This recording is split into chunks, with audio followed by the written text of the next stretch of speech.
안녕하세요. 탁구를 사랑하는 여러분. 상상탁구TV입니다. 오늘의 읽어주는 탁구 이야기 제14화는 중국 탁구의 비밀 그들은 왜 강한가? 입니다.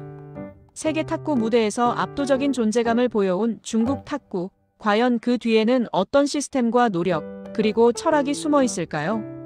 지금부터 편안히 들어주세요. 중국 탁구의 역사와 배경. 먼저 중국 탁구의 뿌리를 살펴봅시다. 1949년 신중국이 세워진 이후 탁구는 단순한 스포츠를 넘어 국가의 상징이 되었습니다. 1960년대 초반 중국은 독자적인 공격형 탁구 스타일을 발전시켜 세계를 놀라게 했죠.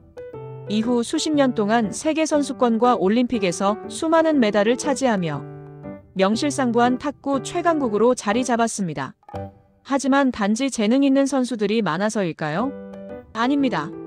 그 이면에는 거대한 시스템과 철저한 훈련 문화가 존재했습니다. 전체 국가 시스템 집중의 힘.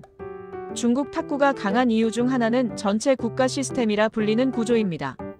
정부가 선수 선발부터 훈련, 연구, 장비, 코치 인력까지 모두 관리하며 최고의 자원을 집중했습니다. 초등학교 시절부터 유망주를 선발하고 시성 단위 체계로 이어지는 구조 덕분에 탁구는 국가 차원의 프로젝트로 운영되어 왔습니다. 기초기술이 틀리면 즉시 교정하고 하루 8시간 이상 훈련하는 것도 드문 일이 아닙니다.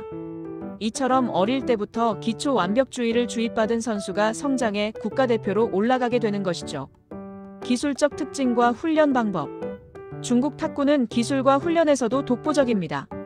1. 기초기술의 완성도. 라켓을 잡는 법, 기본 스트로크, 풋워크 단계에서부터 매우 엄격한 기준이 적용됩니다. 기초가 틀리면 아무리 재능이 있어도 발전이 어렵다고 보기 때문입니다. 이 근거리 빠른 공격 스타일. 중국 탁구는 테이블에 붙어서 빠르게 공격하는 스타일을 발전시켜 왔습니다. 상대가 반응하기도 전에 연속 공격으로 압박을 주는 전형적인 근거리 공격형이죠. 3반복 고강도 훈련. 드라이브 반복, 회전 변화, 짧은 랠리에서의 집중 훈련이 매일 반복됩니다. 실전처럼 긴장감 있게 훈련하며 전술 훈련과 상대 분석도 함께 진행됩니다. 4. 심리 체력 통합 훈련. 단순히 기술만 연습하는 것이 아니라 체력과 정신력을 동시에 다집니다. 압박 상황에서도 흔들리지 않는 집중력과 승부근성을 만드는 과정이죠. 실제 선수들의 성과. 중국은 세계선수권, 아시안게임, 올림픽 등 주요 대회에서 수백 개의 메달을 쓸어 담았습니다. 마롱, 판전둥, 선잉사, 왕추친 등 세계 랭킹 1위, 2위를 다투는 선수 대부분이 중국 출신입니다. 이들은 어린 시절부터 하루 8시간 이상 훈련하며 단 한 번의 실수도 허락하지 않는 훈련 환경 속에서 성장했습니다. 이처럼 중국 탁구의 강함은 단순한 개인의 재능이 아니라 시스템과 노력, 그리고 철학이 만들어낸 결과입니다. 중국만의 교육법과 문화. 중국 탁구의 또 다른 비밀은 교육 문화에 있습니다. 국가를 위한 경기. 중국 선수들은 어릴 때부터 나의 승리가 곧 국가의 영광이라는 인식을 심어줍니다. 이 정신이 선수들에게 강한 책임감과 집중력을 부여하죠. 매몰형 훈련 환경. 탁구 선수의 하루는 대부분 훈련으로 구성되어 있습니다.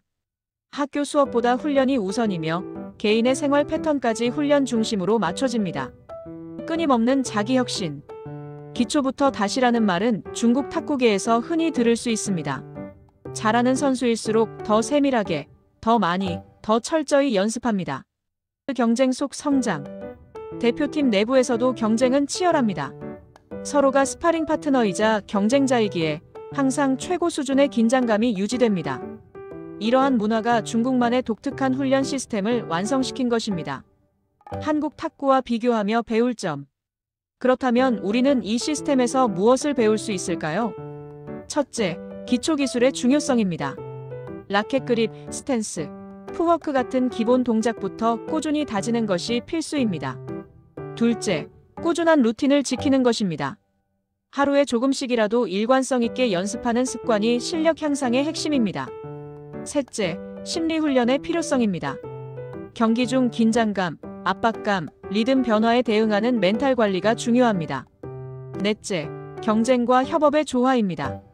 팀원, 동호인과 함께 연습하고 서로 배우며 성장하는 문화가 필요합니다. 마지막으로 즐기는 마음입니다. 탁구는 단순한 승부가 아니라 즐거움과 배움의 연속입니다. 결국 꾸준히 즐길 수 있는 사람이 오래갑니다. 마무리. 오늘은 중국 탁구가 왜 그렇게 강한가에 대해 이야기했습니다. 그들의 강함은 단순히 훈련량이나 기술의 차이가 아니라 탁구를 대하는 태도와 철학에서 비롯된 것이었습니다. 하루 8시간의 연습, 수천 번의 드라이브, 수만 번의 리시브, 그리고 기초부터 다시라는 끝없는 자기 혁신. 그 모든 노력의 결과가 바로 세계 최강 중국 탁구의 비밀입니다. 여러분, 우리도 그 정신을 배워봅시다. 기초를 다지고 꾸준히 훈련하며 즐기면서 성장하는 탁구. 상상탁구TV가 여러분의 그 여정을 언제나 함께하겠습니다. 다음 시간에는 세계 탁구 역사에 남은 잊을 수 없는 한 경기를 함께 따라가 봅니다. 관중들이 숨죽였던 그 순간, 탁구공 한 알이 만들어낸 인간의 한계와 감동의 드라마. 마롱, 장지커, 그리고 티모볼. 그들이 남긴 세기의 대결 속으로 함께 들어가 볼까요? 지금까지 상상탁구TV 읽어주는 탁구 이야기 제14화 중국 탁구의 비밀 그들은 왜 강한가? 였습니다. 탁구를 사랑하는 모든 분들, 다음 시간에도 귀로 즐기는 탁구 이야기에서 만나요. 구독과 좋아요는 상탁구에게 큰 힘이 됩니다.